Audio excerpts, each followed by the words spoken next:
The greatest trick the devil ever pulled was convincing the world he didn't exist.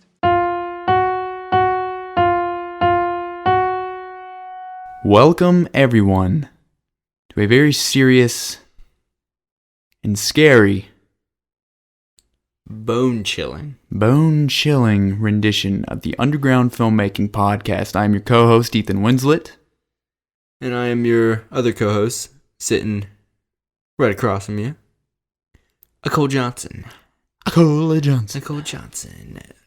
Well, ladies and gentlemen, this is the first time that we're doing a video podcast, so if you're listening to us on any of the podcasting platforms and would like to see what these two dashing men look like, you can go to YouTube and it'll be up there, War Torn Productions. And hello to every video podcast listener. It is currently 12 a.m. 12, and we're doing a little double dipping tonight. We're Double dipping the cheese. Just did one podcast, now we're doing the other because, if you guys don't know, Ethan and I don't actually live close to each other, and I'm home on Christmas break, so we're just slanging them. Yes, sir. Yes, sir. All right. So, Ethan, what are we doing today? Well, today we have a very serious matter, like mentioned before, that we would like to mention that we are very passionate about. One that we actually accidentally discovered quite some time ago while we were cleaning. Cole came and talked to me about a very inspiring, revolutionary movie. You could say eye-opening. Eye-opening movie. It's by the man himself, Stanley Kubrick. The man, the myth, the absolute legend. Yes, sir.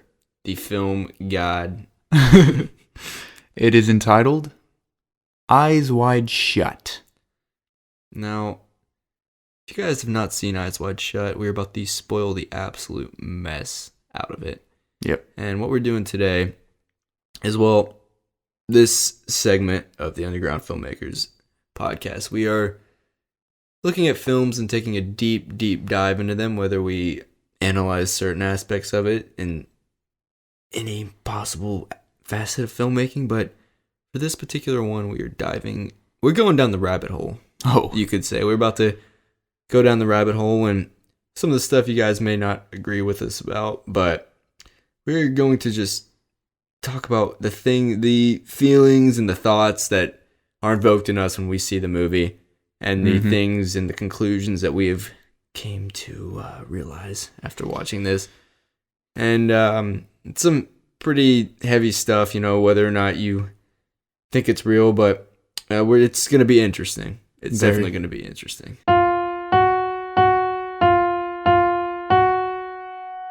Stanley Kubrick was murdered. He was murdered, and we're going to take the entirety of this podcast to convince you to come to the same conclusion. Yes, sir. So, Ethan, you want to give the brief overview?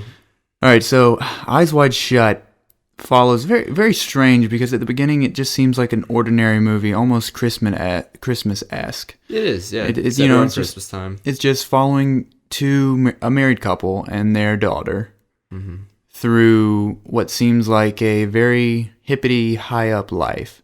Successful, they're going to a party, all that kind of jazz. And you kind of tell where it's going from one of the very first scenes. You can kind of see them split paths at the party, and one of our protagonists, Tom Cruise, leads off and starts talking to two models while the other one is dancing with another man. And the other man is trying to seduce her. And you can tell that, yes, she's not being seduced, but at the same time, she totally is. She's trying to play it off like she isn't, but in actuality, she wants to cheat on her husband. And it's the same with Tom Cruise, even though I think he had more of a genuine heart. He was kind of just having fun with it. Mm-hmm. Yeah. But from there on forth, you can kind of see, you don't understand it, but you get a picture painted for you. The kind of the atmosphere and the mood that Stanley Kubrick created with this film is almost dreamlike. Yeah, very much so. You could say it's very I mean, everything's grounded in reality, but the way it's lit and the way it's shot, we're gliding through, we're tracking through everything. It's just spinning like around them. You're spinning around them. It's kind of like we're just, observing what's going on. And it's very dreamlike, very hypnotic. The way it was lit too. All the kind of Christmassy lights, and you could tell they kind of had the glaze over, almost like if you put Vaseline, like how you can put Vaseline on like a lens cap or like a ND filter and make it kind of look dreamy. It had kind of like that overfill kind of light gleamage on the lens. Yeah, definitely. But from the get-go, kind of, I guess, sex and relationships were kind of, you could tell that the movie was going to be revolved around that. I mean, Nicole Kidman's character was, not open, but in one of the very first shots,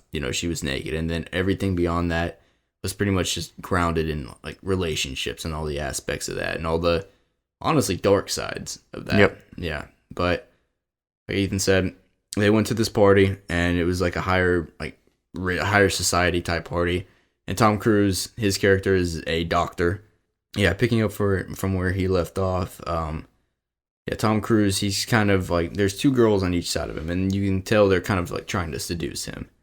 And they say something very interesting. They say, he asks, where are we going? And you could tell that they wanted sex. Like you could, like they were implying that everything was like all implications led to that. But he asked, where exactly are we going? She said, we need to go over the rainbow. Yep. She said, we're going to go to where, no, she said, we're going to go to where the rainbow ends. Yeah, where the rainbow ends. Yeah. And that's kind of a line that like sticks out to you because you don't know exactly what that means. You're just like, I mean. Which is strange because later in the film, there is actually a costume store called The Rainbow. And the way that he composed his shots and the concentration of those shots, like a zoom, like pan straight to like the second time that it appeared on film.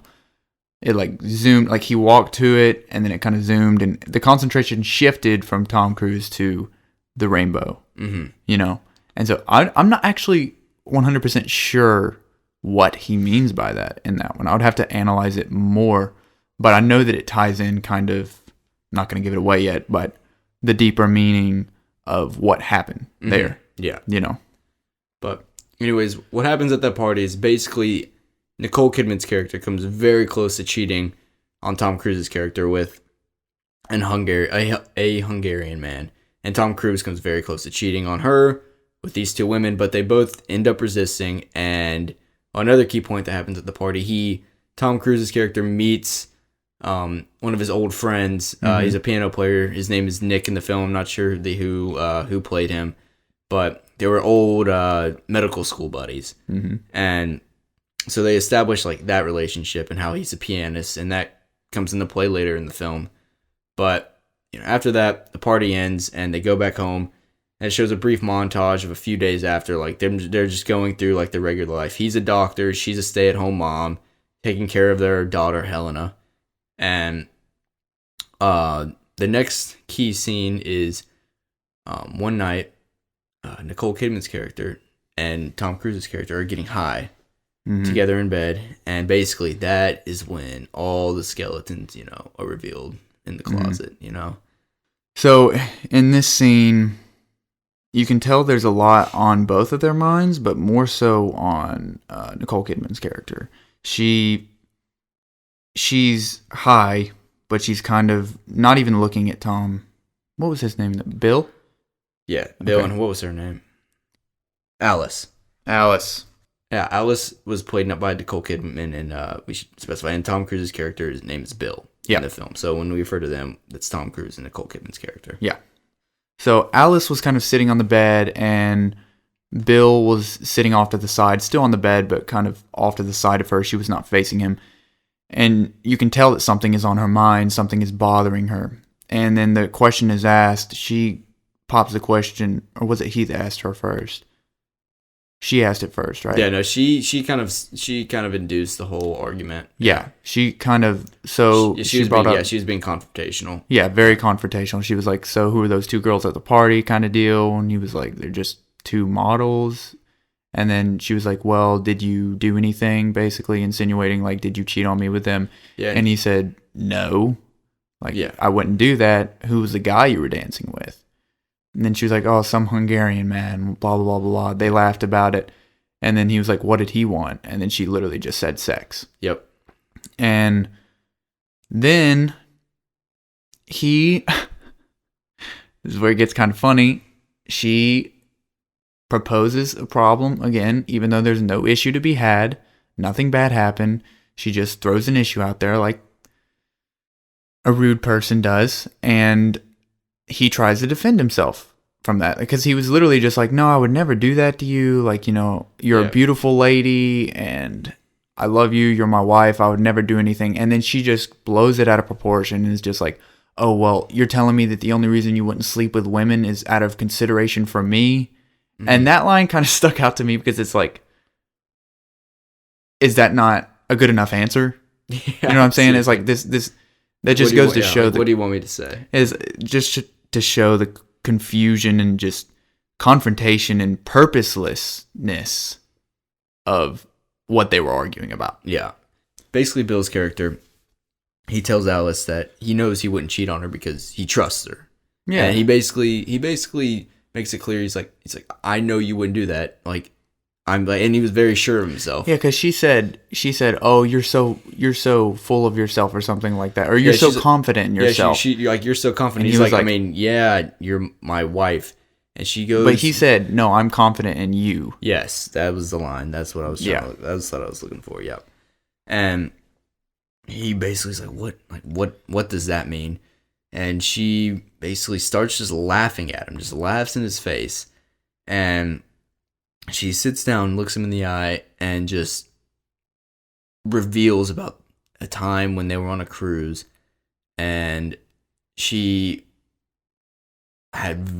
she basically said, if this man wanted to, you know, like have sex with me, I would have had sex with him. I would have thrown my entire life away just to have sex with this sailor guy who she met on a cruise ship and didn't even meet. Just looked at him. And so basically she just tells Tom Cruise's character Bill that she was probably she was very close in her mind to cheating with him, and that's basically what's revealed in that. Mm-hmm.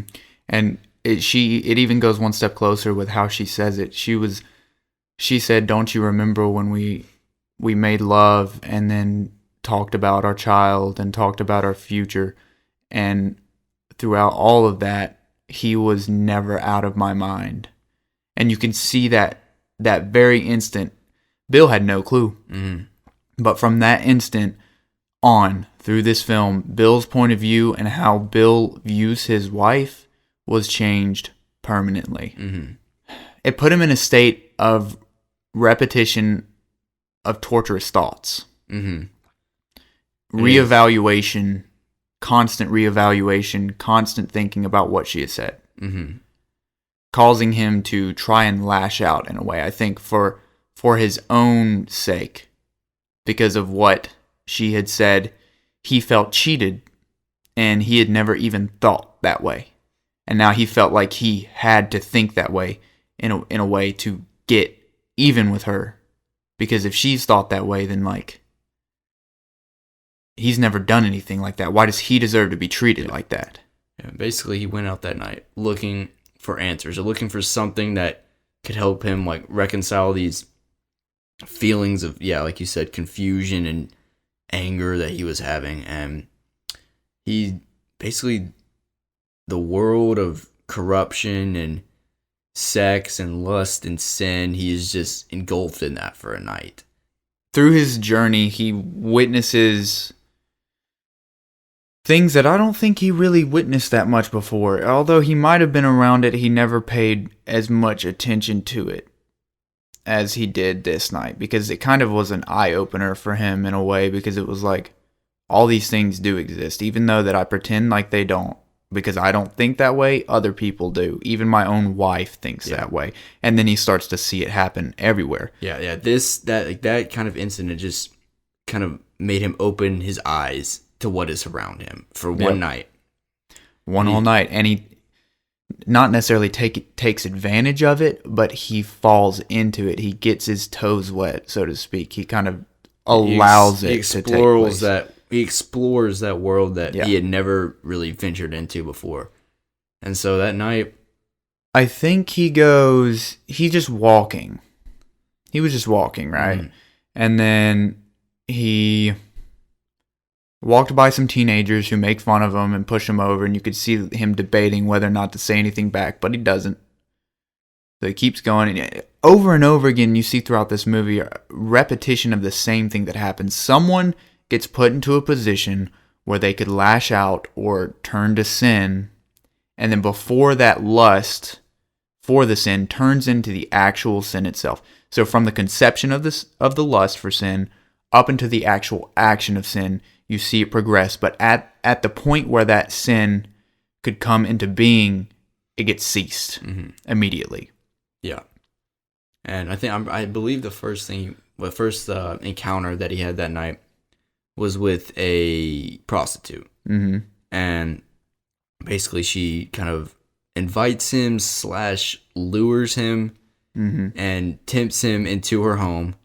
And, him being vulnerable at that moment and just falling into temptation, he goes into that apartment, and basically they come to agreement, that he was going to pay her, and they come close to, having sex. But before that happens, his wife calls, and that's what kind of ceases it. So that's really his first encounter that night with, adultery and like all the sins that he encounters. And a common theme of this is how money and how sex is used as a transaction. Yeah. You know what I'm saying? So it's just merely a transaction that can be taking place, and the prostitute was the first representation of that on a more on a base level, on more of like a lower society level. Yeah.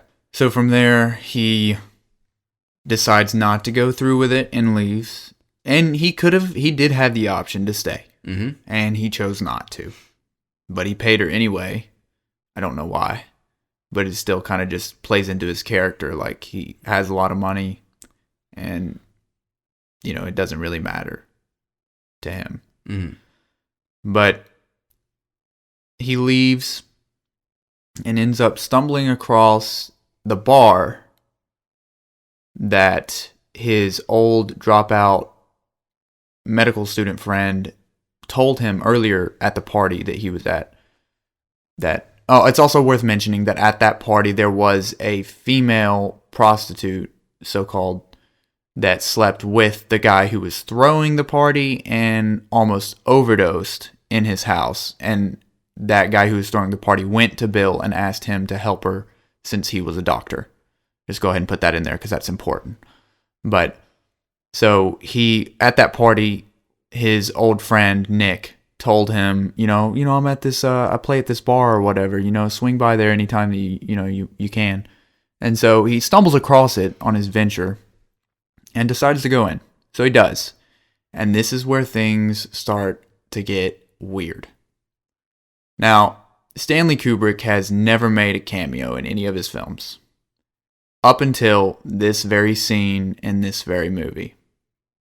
And he can be seen off to the left side of the shot, sitting down at kind of a long bar seat, overviewing the whole thing. But as Bill walks into this bar and decides to sit at a table closer to the pianist, Stanley Kubrick looks directly at Bill and watches him walk to the table.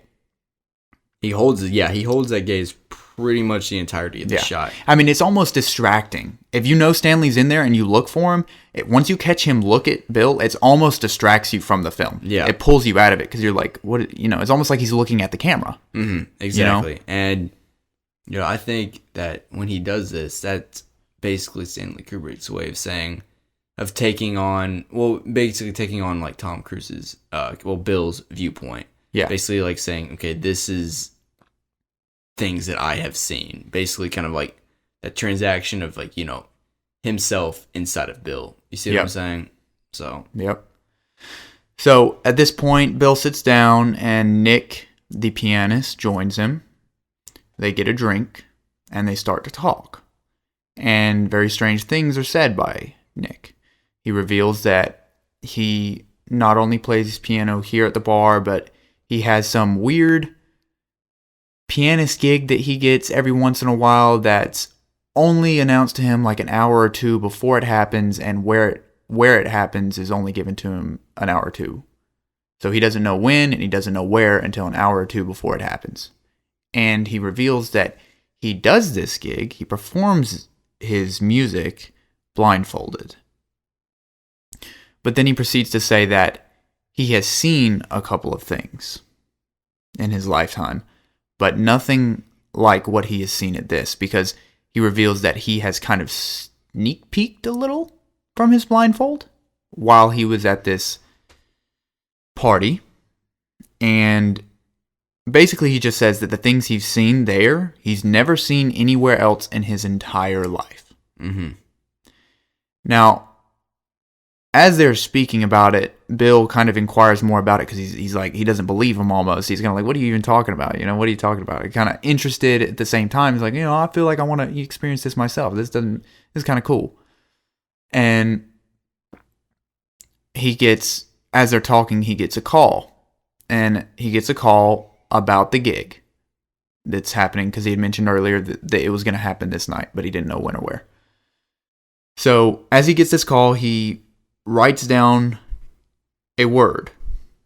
The word was Fidelio, which is actually a Bach song, if I'm not mistaken. Beethoven song, that's right. It was a Beethoven song that was originally I think it was Beethoven's only opera. Yep, that's right. And it was originally in German, and it was basically the summary of what it was about. Very short summary, because you can go and you can read the lyrics and you can see what happened in the story. But the summary of what it was about, this is important, is a man that tried to expose someone of similar political standing as him for his unrighteous and basically his terrible doings. And he was trying to expose that man. They were basically the same in political standing, but the person he was trying to expose what he was doing wrong. But he ends up dying and being murdered by the other person he was trying to expose. So that's what the opera is talking about. And I believe Stanley Kubrick put that in there for a reason. Mm-hmm. So, as he writes that down, that was actually the password to get into the party, which we later find out is a cult meeting based upon Hollywood and political elitists who take advantage of women through sex trafficking and such like that. Yeah. The women at these parties, it's very evident that they are just used as pretty much sex devices. Yep. They do not and the whole party is basically based around sex. And so when Tom Cruise, enters this party, he immediately sees that there is a man dressed in a red cloak kind of in the center, and he's surrounded by naked women. And then surrounding the naked women, there are these other, occultists. Mm-hmm. And this, the guy dressed in the red cloak, he's swinging this smoking ball type thing. Mm-hmm. I did some sort of either paganistic ritual or satanic ritual. It never specifies exactly what evil actually dwells in this mansion. Yeah. But I think it just represents evil, because evil is not just, isolated to one specific thing. It comes in many shapes and forms. So, and the leader, the guy in the red cloak, he basically, after, a few rounds, he basically sends off these women to go have sex with selected occultist members. And Tom Cruise is selected, and this kind of allows him to see, like, enter the rest of the mansion, and it's just basically one giant, like, orgy that is going on. Like, males and females, females and females, males and males. It does not matter. It's just a giant... He witnesses just the most sinful and terrible thing that I think that anybody could ever witness in their entire life. Mm-hmm. It's just the epitome of evil. And he never really takes part in it. But he's just kind of the fly on the wall. Yeah. He's observing, but he also sticks out like a sore thumb. I mean, he's dressed in the same attire, and he has a mask on like everyone else, but you can just tell that he sticks out. I mean... Yeah. Just kind of like the way he presents himself. And yeah, it's very, very different from the occultist members. It's crazy. They did a very good job of that. Yes. And he's there. They notice that something's wrong, and you can kind of tell that they notice that he's not supposed to be there. Because the taxi cab and the ticket and all that. Mm-hmm. And so they called him before all of the cult members. And ask him the password. He says Fidelio. And they say, what is the second password? And he says, I forgot it. And there was no second password. Yep, there was no second They used it to bait him to figure out if he was supposed to be there for sure or not. And so he wasn't. And that gave it away. Now, who knows what they were going to do to him completely. But they did demand that he strip down right there in front of everybody. Yep. And he was resistant of that notion. Mm-hmm. And, as the demands of the occultist leader in the red cloak became, more and more aggressive, and he became he continued to resist. All of a sudden, a lady who he met earlier in the party, who actually she's the lady who pulled him aside, shouts from the rafters or shouts from the second floor to stop, and she basically says, take me instead. So she kind of saves him, and then the occultist leader, he's like, are you sure you want to do that? And she says yes, so implying that the repercussions are going to be terrible. Mm-hmm. And so Tom Cruise, his character, is free to go. It's worth mentioning that before they asked him to strip down, they asked him to demask himself to reveal his identity. And that is where the guy who hosted the party at the beginning of the film noticed that this was Tom Cruise. Yeah. Well, this was Bill. And so, since he was demasked, they now know his identity. But then again, he refused to get undressed. Mm-hmm. And so he goes home back to his house that night, and he, starts to lay in bed with his wife Alice, and she's having a really bad dream. And he decides to wake her up. And, she's like, but she's laughing in her dream, right? She's laughing in her dream, and he decides to wake her up. And when she rises up, is that the dream where she had, basically, she was a part of that sex party? Yeah. Okay. Yeah, she basically described exactly what was going on at the cult party that night. Yeah. But she was involved in it. And then it changed from that it changed from her laying in a garden, and she used kind of a metaphor of she was angry at him because she was naked in front of other people, and she blamed it on him, and so he went to get her clothes, and then she was laying naked in a garden, and then that man that she had told him earlier in the film that she would have thrown away everything with him for was there, and you can assume what happened with that, and then it turned into the cult party. Yes. And she was terrified, but also at the same time, she said that she was just laughing at Bill for whatever reason. And it kind of shows how corrupt her mind is. The fact that everything that she said, both the times she talked to Bill about something like this, everything she said did not make any sense. Mm-mm. It was like, how could you do that to someone? Yeah, and whenever this happens, she always, at some point, ends up laughing about it. But after that night, the rest of the film kind of consists of him trying to find answers from what happened that night.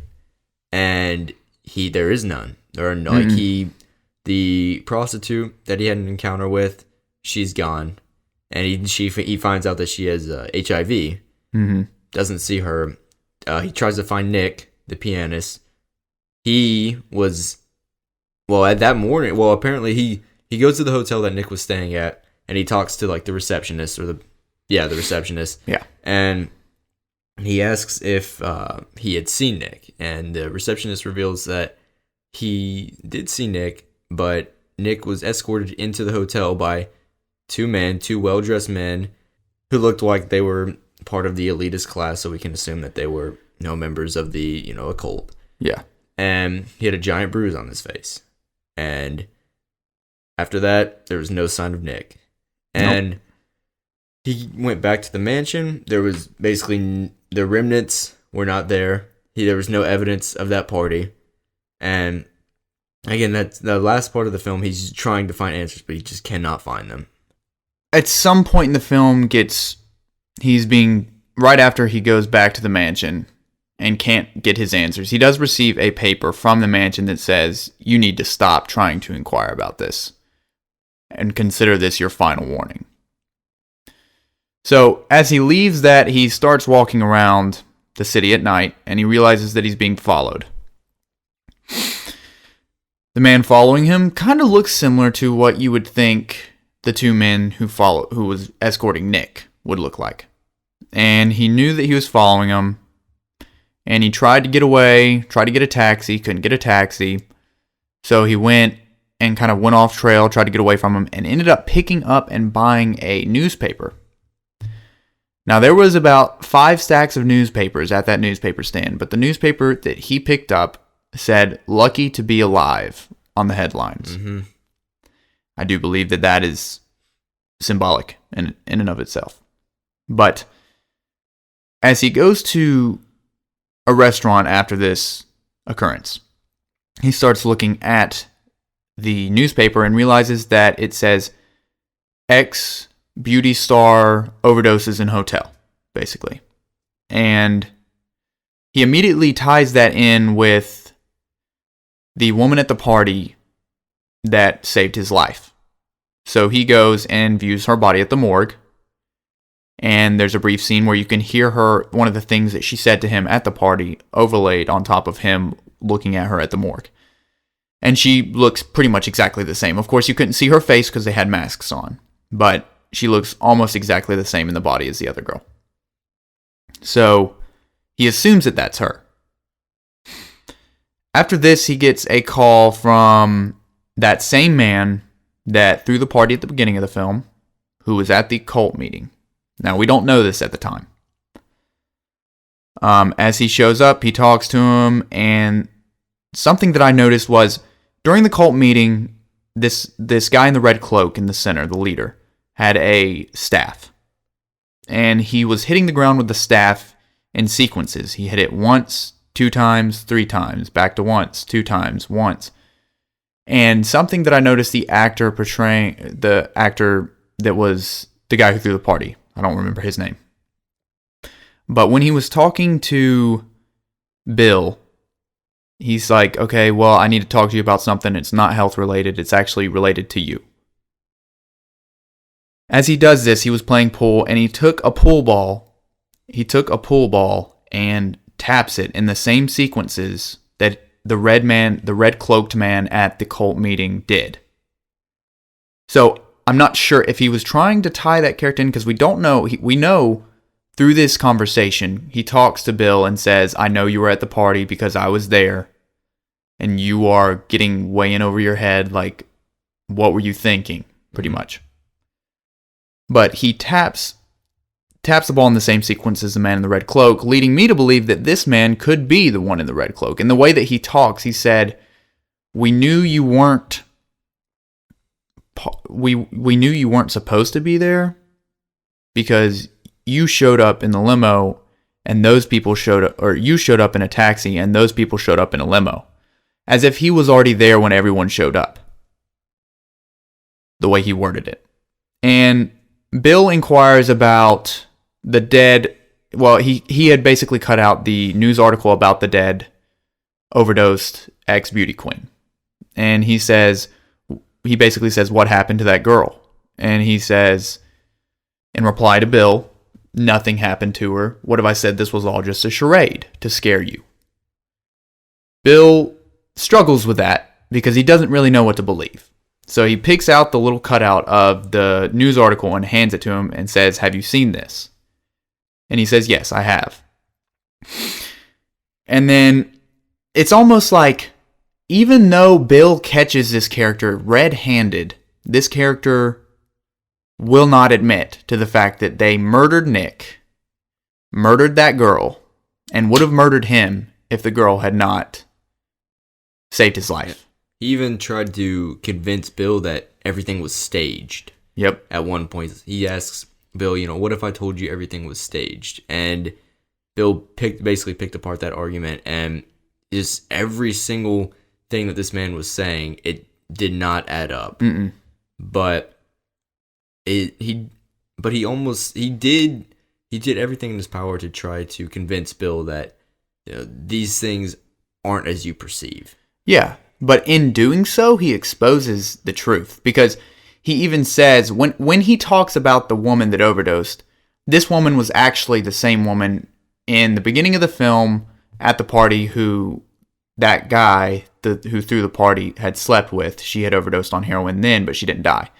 So he's like, you know her, she was at my party, and then he was like, you said it yourself, it was only a matter of time before she overdosed. And then he kind of inquires more about it. He's like, no, the door was locked from the inside, the cops are happy, it wasn't a murder, basically, is what he's saying. But in saying that, it's almost like, okay, how do you even know that it was locked from the inside? You're explaining the situation like you were explaining it to the people who you committed the crime with.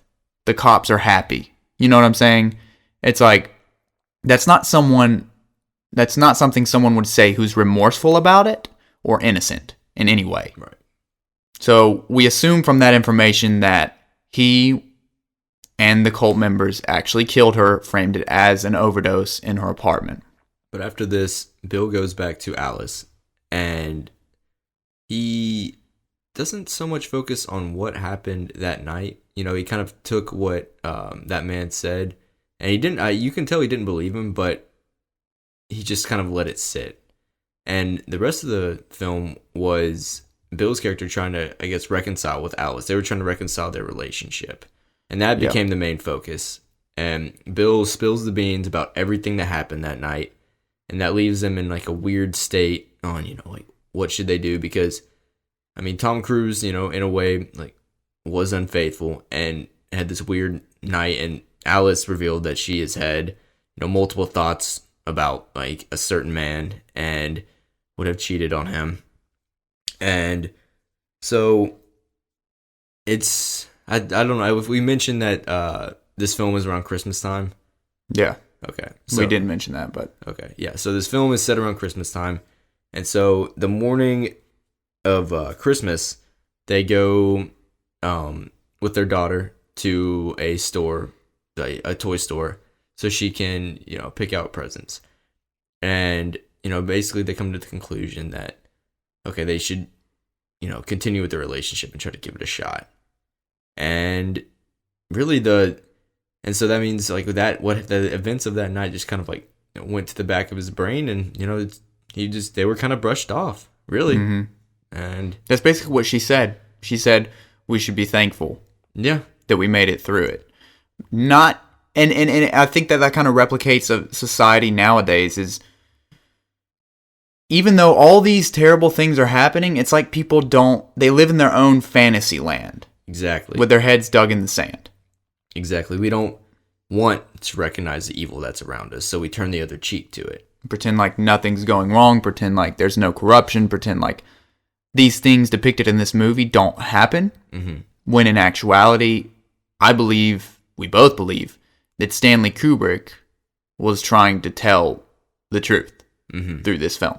Also, it is worth mentioning that there was a scene where he goes and tries to buy an outfit. Now, if something very strange happens at this shop as he does this, he goes And, of course, the store is closed, but he used to know somebody who ran it.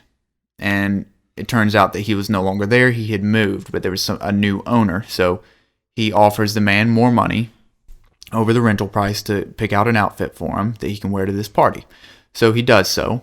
And the man is out of his mind and is taking his precious time. But eventually he does get the outfit. But while he's getting the outfit, this man hears something in his own store. And so does Bill. And they kind of look around. Actually, I didn't even hear anything when he said, "Do you hear something?" I don't know if there was actually even a noise. There was. Okay, because I didn't hear it. I must have not been paying attention to that part. But so he's like, "Do you hear that?" And he's like, "What?" And then he goes over to a kind of a glass room that was closed off. And he sees like pizza and wine. But nobody's in there. And he opens the door. And he's like slinging stuff around. And hidden in that room is 2 Asian men and his young daughter. And you can assume with your own imagination what was going on in that room. I'm not going to say it because it's just terrible. But he flips out and he's like, "Can't you tell that she's a kid and all this stuff?" And she was like, "Well, the young lady invited us," is what the 2 Asian guys. And he's like, he locks the 2 Asian guys in there and tells his daughter to go to her room. But as he does this, the daughter, you can tell something is very, very wrong with her. And she is way too close to Bill in this, and gives him a look and whispers something into his ear, which we don't even know what it is. It's not audible. But you can tell something's very wrong with what just happened and almost set up in a way from first examination. And then later in the film, by the way, the costume shop is called the Rainbow. And in the beginning of the film, the 2 women that were trying to solicit Bill with adultery said, we're going to the end of the rainbow. And I don't think that's for no reason. I think there's something there to be thought of. Mm-hmm. And then later in the film, the last time we see the shop owner, he actually basically, since then to now, he has started soliciting out his own daughter. And all throughout this film, it's basically displaying the fact that sex is a transaction that can be, like money and sex are all linked together, and it's almost like a transaction, even though it should not be. We end the film with both of our protagonists brushing off everything that had happened and acting like nothing was wrong.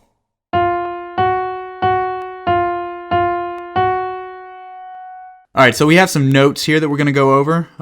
We did a little bit of research, dive in deep. Deep in. We tried doing this, just off the dome, and it didn't really work out too well. So we recollected ourselves, got some research, and we're back, baby. We are back. This time, we won't miss anything, and it won't take an outrageous amount of time to try to get through it. Yeah. So here we go.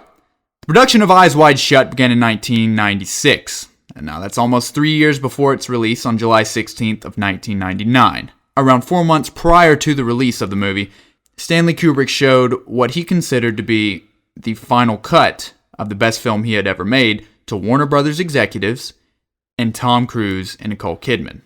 Now the executives immediately demanded that certain scenes be taken out of the film, but Stanley refused to comply. This led to a very intense verbal altercation that almost turned physical.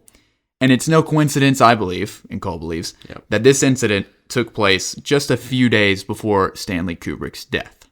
Stanley Kubrick died in his sleep after suffering a heart attack at his home on March 7th, 1999. However, Kubrick's wife has gone on record at least once claiming she doesn't believe Kubrick died from a heart attack. Kubrick had no history of heart disease in his family and was very healthy prior to his passing. More importantly, his death came at a very convenient time for Warner Brothers, seeing that they immediately began slicing apart Eyes Wide Shut. Several drugs hold the power to induce a heart attack effect in large quantities. A chemical compound by the name of adrenochrome is an example of said chemicals which could have been the culprit, which if overdosed would lead to a cardiac arrest due to too much oxidated adrenaline. And around that time, it had just come out that the CIA had created the heart attack gun, which, using the heart attack gun, how that worked is, you shot the gun and a small, little, tiny dart would enter the person, and it would only leave a little tiny red spot in their skin. And once it entered them, the dart would dissolve and release a chemical that induced a heart attack. And we'd be kidding ourselves if we said the elite and the higher society did not have access to said weapon. Now, after Stanley's death, the bulk of editing done by Warner Brothers was attributed to the need to mask out the hardcore sex shots in the orgy sequence, but the edits regarding sexuality were very minor. In total, it is believed that 21 to 30 minutes were cut from the original film that Kubrick showed, leaving the world with the movie we're able to see today. And that's the thing, what is within that 21 to 30 minutes? Because it's like, that's a lot. It is a lot. I mean, like, we've made short films that encompass a whole narrative in less time than that. In way less time than that. Way less time, yeah. So to have that much story to tell from Kubrick's perspective and then have it ripped away from him, that's a lot of information. That is a lot of information. And the scenes that were taken, or the shots that were taken out from the orgy sex sequence, those can be found. And those only encompass about not even like a few minutes of the film. Yeah. So that's evidence that there was, complete scenes and complete sequences that were taken out that we're never going to see. Because, I mean, think about it. One shot, maybe 6 to 10 seconds at most, a couple of shots of those. I mean, there would have to be a retarded amount of sexual content on there for it to be a full 21 to 30 minutes. Yeah, and that's way too much. Yeah, and that's what Warner Brothers and people have claimed that's the majority that was taken out of the film is like those like explicit sex shots, and that's there were not 21 to 30 minutes worth of that. No, not at all. I mean, I'd believe it if they had a couple deleted scenes. I mean, yeah, I can see that. A couple deleted scenes of sexual content, but other than that, no. I do not buy 21 to 30 minutes of that. There's no way in heck. There's something Kubrick really wanted people to know, and Warner Brothers did not agree with it, and they took it out. Yeah. And he was completely 100% adamant and refused to take that out. So, whatever it is, he wanted the world to see. He wanted it in there. Yeah. Warner Brothers did not. And again, like it said, several eyewitness accounts put him arguing with two executives, very, very high energy, to the point where it's almost physical altercation. So I don't think that's just over some sexual content. No. At all. No, I agree. So, back when this film was released in 1999, it was not very well accepted by the public, as it was just seen as kind of a film that was absurd. An absurdity of films. Absurd and exploitive. Yeah, very much so. But I don't think people, because there was not really any stories about sex trafficking and sex slaves and abusement of younger actors or younger girls or men that were taken advantage of just to get a place in society at that level. But as time has gone on, for instance, in 2018, the film now feels closer to reality because you have cases revealing sexual assault and child sex trafficking. Occultist involvement has been rising to the surface as time has gone by. We have situations like the Harvey Weinstein happening, Anthony Kidman, Jeffrey Epstein, Centoya Brown, and Fiona Barnett. These are just a few names that can back that up. Now, Stanley Kubrick did not stay silent about the multiple theories and facts behind the elitist immorality. Nicole Kidman once said in an interview with HBO, pick up this piece of paper and read what she said. Stanley told me, the world is run by pedophiles. He studied secret societies his whole life. He was fascinated by them. And he said the elite, the top secret societies, they are full of men with certain predilection. They are tied together, sort of bonded, by guess what? Pedophilia. They all know each other's darkest secrets. There is no way out for any of them. It's a lifetime bond. Even if one of them wanted to go straight, repent, so to speak, he can't. His peers will bring him down. They are in it until the death, driving the world to ruin. That's kind of how Stanley explained it, but it was very complex. I'm probably not doing it justice. On another occasion, Kidman was asked about Kubrick's knowledge of secret societies along with their darkest secrets and whether she thought it had anything to do with him dying. She only raised her eyebrow and said it wasn't a question that she could give the answer to. She then said that maybe she could, but none of the media would allow that to be printed. They wouldn't allow it to escape. They wouldn't allow it to be brought to light, so to speak. So many believe that Kubrick had given away too many secrets in the movie about the global elitist class and secret societies that may have cost him his life. Not to mention the fact that he riddled the movie with unwelcome truths. So, Kubrick, in all of his films, but especially this film, used an immense amount of symbolism, metaphors, allegories, and etc. to sprinkle in messages about these secret societies. So right from the get-go, before principal photography even began, Kubrick cast Tom Cruise, who is part of the Scientology movement, and Scientology is a group that has been linked to child sex trafficking and occult rituals, and Nicole Kidman, whose dad is an accused pedophile and sex offender. I do not think it's a coincidence. I don't either. Because before that even came out, you know that is a well-known fact amongst, people in that high of stature. Because, again, these guys are all connected. And Harvey Weinstein, he had been a known sexual predator for a very long time before it came out. Mm-hmm. And, this draws a parallel with the theme of elite misconduct that is, riddled throughout this movie. Brief point worth mentioning, Nicole Kidman's dad, Anthony, right? Yeah. Was actually accused. Who was that lady that came out, the Australian lady? Fiona Barnett. Fiona Barnett. She came forth saying that she had been sexually assaulted by her dad.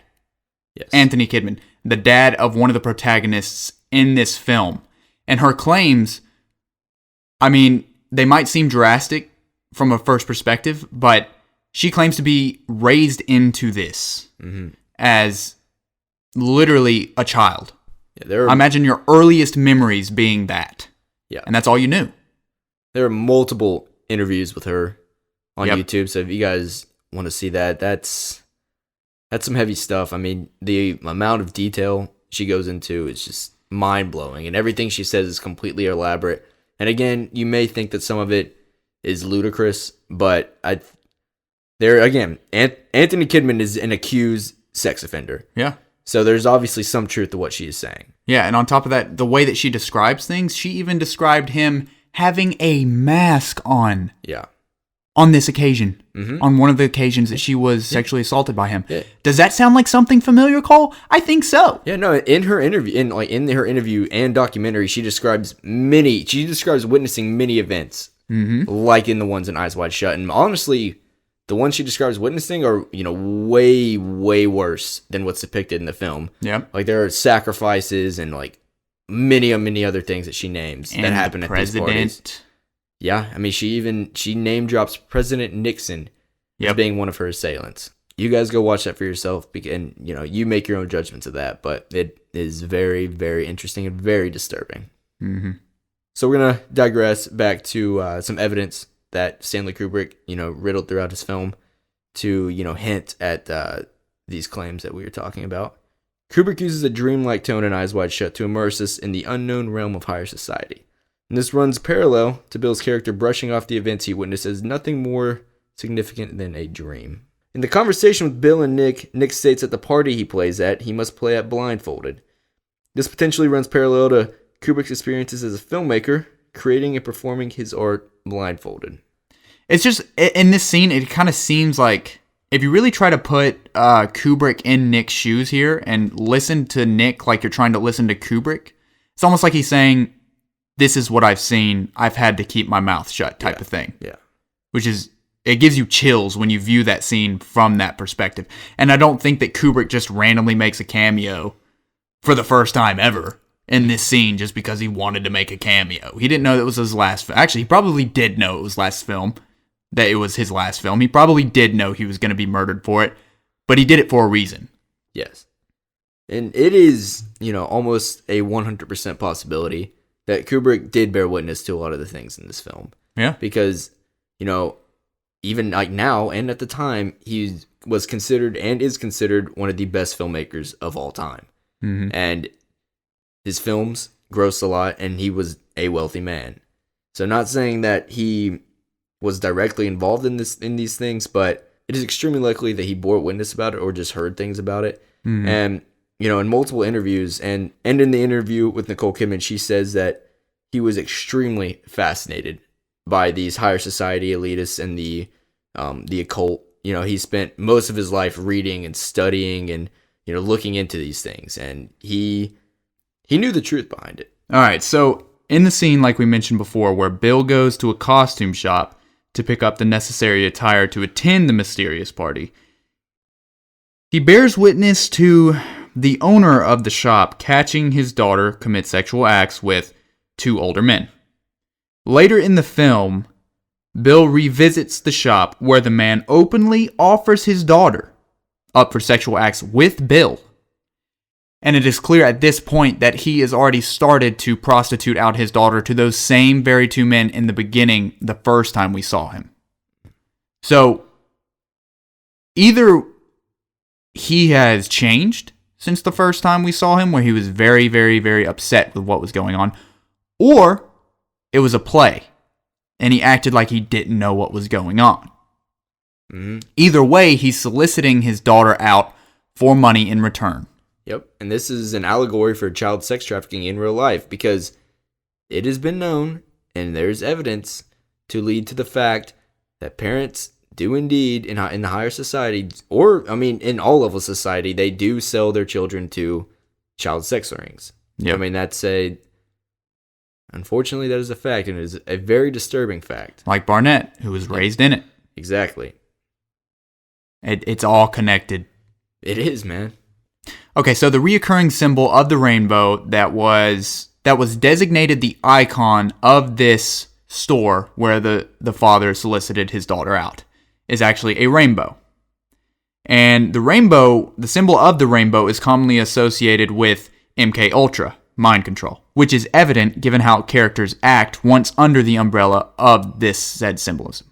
So, and if you pay close attention to kind of how his daughter reacts, which, whether you believe in mind control or not, which I don't really venture too far down that rabbit hole because I never really have, but it is a very weird coincidence that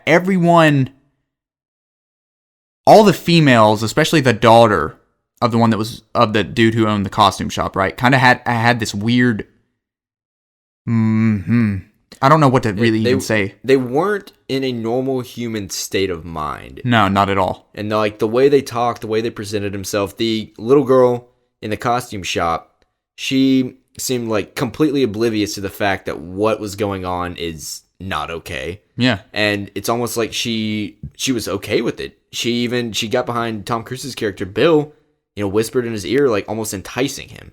That wouldn't be a normal little girl's state of mind if she was being prostituted out to older gentlemen. Yeah. And same with the 2 women at the party. They were wandering around like almost as if they were just like in a dream, and almost if they were like high on substances, which they may have been in the movie. It's never specified, but they, the way they talk and the way they walk, and she says, "We want, do you want to go over the rainbow?" Where the rainbow ends. She says, "Do you want to go where the rainbow ends?" She alludes to that, which is again that same symbolism, the rainbow, MK Ultra mind control. Just a little tidbit that it's kind of weird. It is weird. Just a little weird because upon first watching the film, you're like, okay, what is rainbow? Because it obviously stands out. Yeah, it's symbolized again with the sex trafficking, with the kids soliciting her out, and also the very beginning of the film when we haven't even seen that shop or the name Rainbow, they talk about going where the rainbow ends. So clearly that doesn't necessarily mean that those 2 things are linked in the film as a physical place, but more so as something that Kubrick is trying to put out there. Okay, so the orgy scene in the mansion is a depiction of an event that has been happening since ancient times. These masked orgies, accompanied by sacrifices, are an evocation towards pagan gods. These parties are still prevalent today amongst the elite of the world, clearly. Clearly, yes. And let me just go out on a limb here and say this isn't going out of a limb, it's just a little tidbit to throw in. Any worship that's not of God, the 3-in-1 Trinity, Jesus, is worship to Satan. So if you're worshiping anything that's not God, it's Satan worship. Pretty much. So during the scene in which Bill is summoned by the man in the red cloak in order to strip, the man in the red cloak is sitting in a chair with double eagle heads that are visible on the chair. This is very interesting. Cole actually found this out, and I was like, oh my goodness, this is incredible. So the double eagle heads is actually the family symbol for the Rothschilds, which is, you know who they are. Yeah, and if you don't know who the Rothschilds are, Google them immediately. Yep. And then come back to us. So the Rothschilds have been known for famously holding parties, such as the one depicted in this movie. And actually, this orgy scene, Kubrick actually filmed in a mansion that was owned by none other than the Rothschilds. How does that make you feel? How does that make you feel? So like we said, after this occultist orgy scene, most of the rest of the film is Bill trying to reconcile and figure out what happened that night. Well, he's trying to reconcile with his wife after they're trying to get over their argument and trying to fix things, and he's trying to figure out what happened. Now, one interesting thing during this time is when Bill comes home one night, Alice is laughing in her sleep, and was she laughing in her sleep? She was. She was Yeah. having a dream, and it seemed like she was disturbed at first, and then it slowly turned into a giddy laugh. Yeah, and it's slowly turned into a giddy laugh, and he wakes her. Oh no! What it was is he walks in, and the mask that he was wearing Yeah, it's on the bed. Yeah, from the party is on the bed right beside her. Don't know if she found it and put it there. I don't know if some people who were at the party, some of the occultist leaders, put it there. Because again, Bill, earlier in the movie, he was escorted into the hotel that he was staying at and forced to check out and quote-unquote sent on a plane back to Seattle. Nick was. Yeah, did I say Nick? You said Bill, but they know what you mean. Nick. Okay, Nick. The pianist. Yes, the pianist.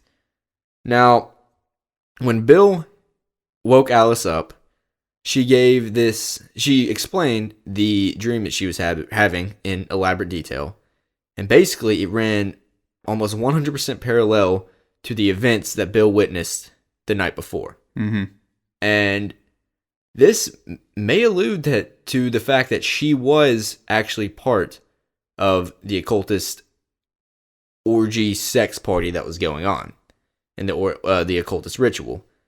Now, but she's not conscious of it. So this may also allude to The the MK Ultra mind control. Yep. Because she's not conscious of it and it was all a dream to her.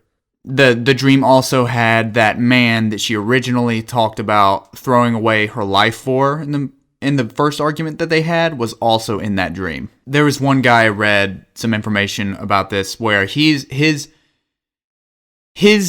belief about her that she was actually at the sex party and the scene that was removed was playing into that and showing that. And that the man that she danced with in the beginning of the film that is never seen again, the Hungarian man, was not just a story kind of arch for her, but also to show that she was, unloyal to him, unloyal to Bill. But also she ended up going to the meeting, the cult meeting with that man. That was his viewpoint. Interesting viewpoint. Don't know if I would go that far, but interesting. Yeah, no, I mean, that is interesting because I feel like the Hungarian man, because if you guys watch the film, it's a great film and it feels cohesive, but you can kind of tell that there is something missing. Yeah. There's a few parts where you're like, okay, that makes sense, but it feels like something should have been before that. Yeah, and or again, after. Or like after, tied together. Something that's supposed to tie things together isn't there. Yeah, and it feels like the Hungarian man should have came back at some point or had a more significant role because again, he acts as kind of a device to tempt Alice to become unfaithful to Bill, but I feel like at some point in the film he becomes more than that. Mm-hmm. But we don't know. I have no idea what Kubrick did with that, or if some of the missing scenes involve him. Now, Ethan and I did notice that somebody at the occultist party did resemble him, although they were all wearing masks, but the same hairstyle and things like that. Mm-hmm. That is worth mentioning. Okay, this is a quote that I don't know if it's valid, but it's something I'm going to throw in anyways. That same guy who believes the 30 minutes of footage was her part in the sex cult part. So he said that he believed that man, the Hungarian man, was the leader in the red cloak.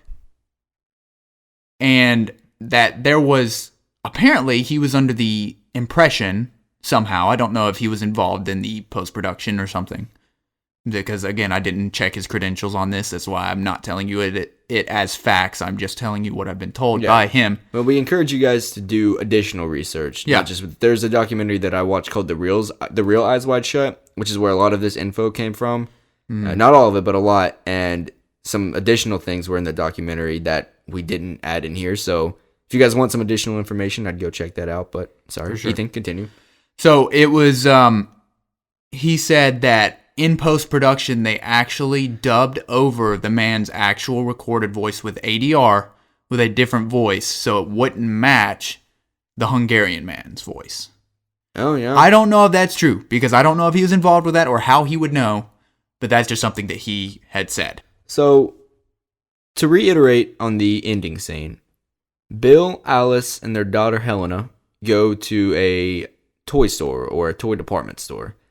And the store is, there's toys everywhere, and the color scheme is primarily red. And as they're walking through the store, the main on the surface conflict is Alice and Bill trying to figure out what they should do about the relationship. Because prior, Bill told Alice everything that had happened that night. Mm-hmm. And they're teetering on the edge of, well, should we, divorce, or how should we handle the events that have, the events that we have experienced in the past few days. And also a motivation for that is because Helena had asked them to take her to this toy store so she can pick out a Christmas toy. So as they're walking through the store, Ethan and I immediately noticed a sign that is posted, it's almost towards the ceiling, saying that stairs lead to all floors. Is that what it said? Yeah. Yeah, stairs lead to all floors.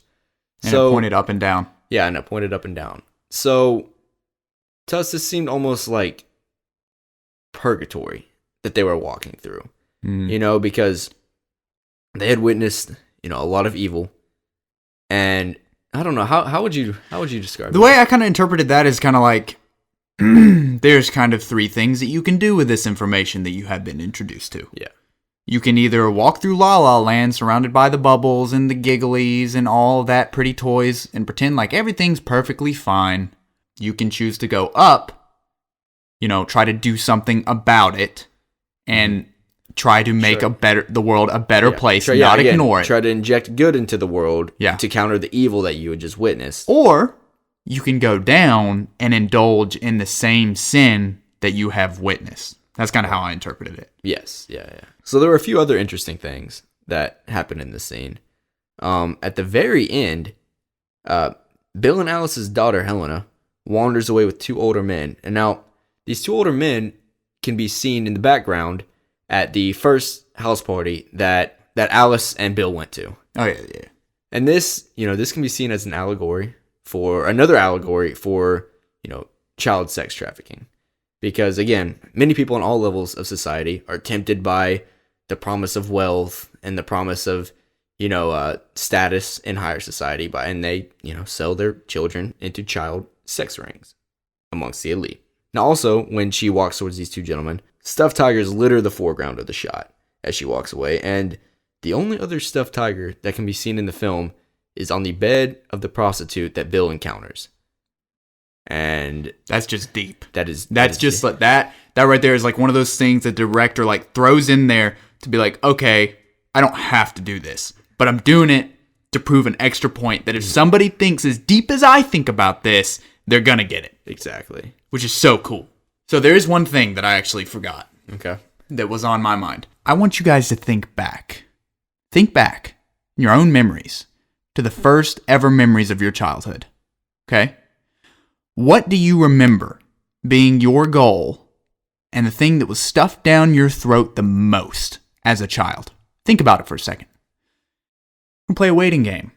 Just think about it. Okay, from my earliest memories, it could be different for you, but the thing that I remember the most about my childhood, there's two things. For me, I have both of these things. For some people that don't have the same parental bringing up that I do, they don't. So, number one, which I believe is everybody. You think back and you remember all of the celebrities. everybody that was hot and role models to everyone else. It's very common for a child, when asked what they want to do when they grow up, to say an actor, because that is the symbol of wealth in this country. That is the symbol of Stardom and celebrity. Yeah. Yeah. That's a symbol of success. To be some sort of celebrity that's rich and powerful. Now, the other thing that I remember from my childhood is Christianity. Those are the only two things that are predominantly influencing me and my route of, as a kid, how I viewed my future. So for people who don't have Christianity, all they have to influence them and to point to a picture of success is being rich, powerful celebrity. And that's all they have. So from this perspective, you're almost introduced to school and put through school. You're not socially supposed to get married until you already have a degree and are successful and are able to support that family, even though you could support it either way. You will make a way. They set up the system in a way that you will not get married. That's just one of the things. You go to college, like you go through high school, you go to college, then after college you get married, okay? And then you work towards this higher up hierarchy of society, and that's your benchmark. That's what you're trying to get. So the whole time they're raising people to view these people who take part in cult rituals and abuse children, so that the people who do make it, which are usually the people that slit people's throats, the people that'll do whatever they can to do it, they don't care if it hurts somebody else, those people make it to that tier. And that's how we have these people in power abusing other people. The people that don't make it are the people like you and I, the people that never will make it to that top-end celebrity era of people. Because we're not willing to do what they expect. But what happens is when they bring in younger people who aren't willing to do that, is they're basically breeding us and allowing us to be successful enough to where the people who don't have that mentality have to be abused to be brought into that success. So it's a twofold thing. They're either recruiting for people to abuse and molest children or raising up the livestock to abuse and molest them. It's bull. Now, this is not to say that everyone who has money and everyone that has reached the tier of celebrity status or, a top tier in society is a Satanist or, worships pagan gods and sacrifices people and, takes part in, child sexual assault and like all this stuff. There are good people who have made it to the top tier. Yeah. And they did that off of hard work and their trust in themselves and their trust in the goodness that is instilled within us all and the good that, makes up the universe. And I believe that there is good in us all. And it is our job as people, as good people, whether or not you consider yourself a Christian or, no matter your religious beliefs, I believe that there is good within us all. And it is our job to rise to the occasion, rise to these tiers, or rise to whatever you perceive as success and spread a good message, be a good role model, and do your best to dethrone the people who have previously encompassed the satanic stupidity, sinful things in that position. Yeah. Bring good to the surface and expose the evil of the world. That is all of our responsibilities, no matter who you are, no matter your creed, no matter your race, no matter your religion, no matter your sexual, no matter any of that. It is our job to expose evil, and the evil runs rampant on this earth. Yep. And that goes back to the sign, stairway leads to all floors. That's a depiction of going up, is going to that position of hierarchy and dethroning the wickedness and exposing the wickedness, because dark can't exist when light sheds on it. So shed light on it. I think that's what Stanley Kubrick was trying to do with this film. Shed light on the stupidity of what is Hollywood elitism. Yeah. And guys, this podcast is dark. We know. I mean, we, like, after watching Eyes Wide Shut and after looking more into this, like, we felt just like evil surrounding us, like we could touch it. And it's like, it's not a good feeling knowing that these people walk the earth. But we cannot be discouraged by these people and by the evil acts that they commit. We have to be encouraged by the fact that there are good people here. I've surrounded myself with good people in my life, and I know every single person listening out here knows people that goodness is instilled within them. It is our job to shed that light and do what we can to dethrone these evil people. Also, guys, the stuff we're talking about, there's evidence of this everywhere. We just all have to open our eyes to it. The ending scene, again, they're walking through this toy store. There's bubbles around them. There's toys everywhere. And Bill's character, he does not even acknowledge one time the things that he had seen from the other night. He brushes it aside and worries about the things in his own life. And I think that depicts how blind we all are to the things that are going on, and how blind we choose to be. Because even though he knows about these things, he chooses to be blind to it. And that exactly describes the title, Eyes Wide Shut. Yep. And, I think we owe it to Stanley Kubrick to walk around with our eyes wide open.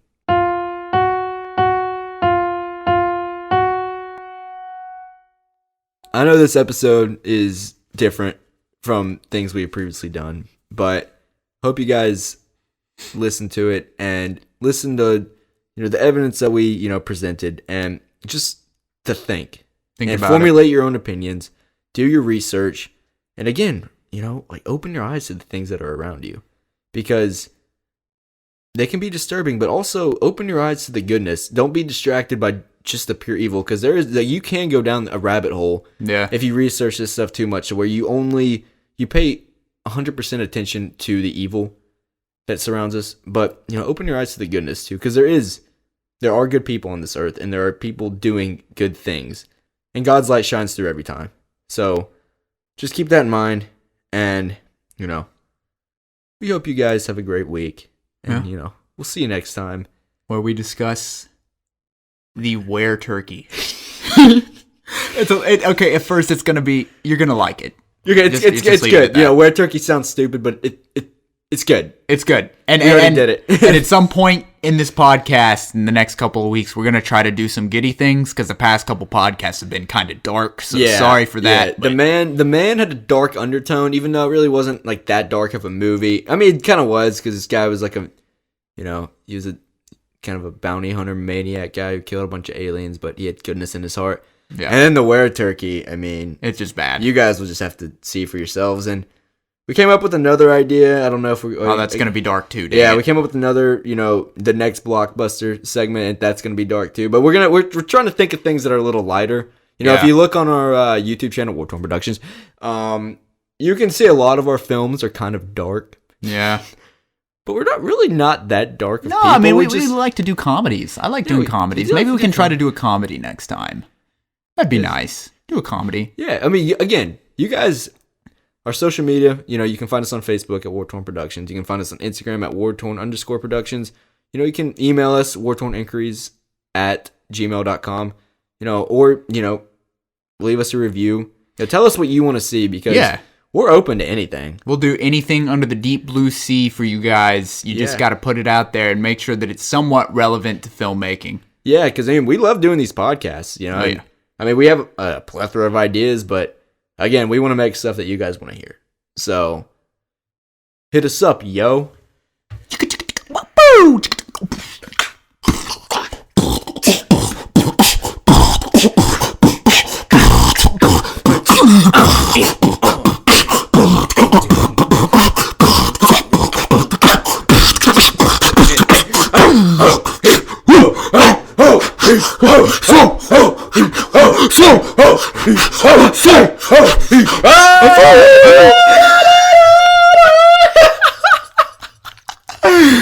Oh my gosh. Billionaire businessman Jeffrey Epstein was arrested in New York Saturday on federal charges related to sex trafficking. And he just wanted me to stand next to him as he touched me and stuff like that, as he masturbated, and then that was that. His palatial home in Manhattan was raided by FBI agents who say thousands of nude photos of underage girls were found there. Harvey Weinstein, at one time one of the biggest names in the movie business, surrendering to police on sex crime charges. Epstein allegedly used a private jet to fly underage girls to sex parties. Epstein's arrest last week has put the spotlight on a private Caribbean island he owns, one that some have dubbed the Island of Sin. The structure behind me is the main building on this island, and it has hosted American politicians, world dignitaries, and it's also the location that is alleged to have housed these wild orgies. One mystery is this white and blue striped building that looks like a temple. It used to look like this, with a gold dome, but it was lost during a storm. And now I'd like to introduce to you Fiona Barnett, that's B-A-R-N-E-T-T, who is one of the bravest people you will ever have the privilege to meet. Throughout my childhood, I was a victim of Australia's VIP child sex trafficking ring. For example, I was prostituted to pedophile parties at Parliament House, Canberra, and to an international leader at Fairbairn Military Airport. The people involved in this elite pedophile ring included high-ranking politicians, police and judiciary.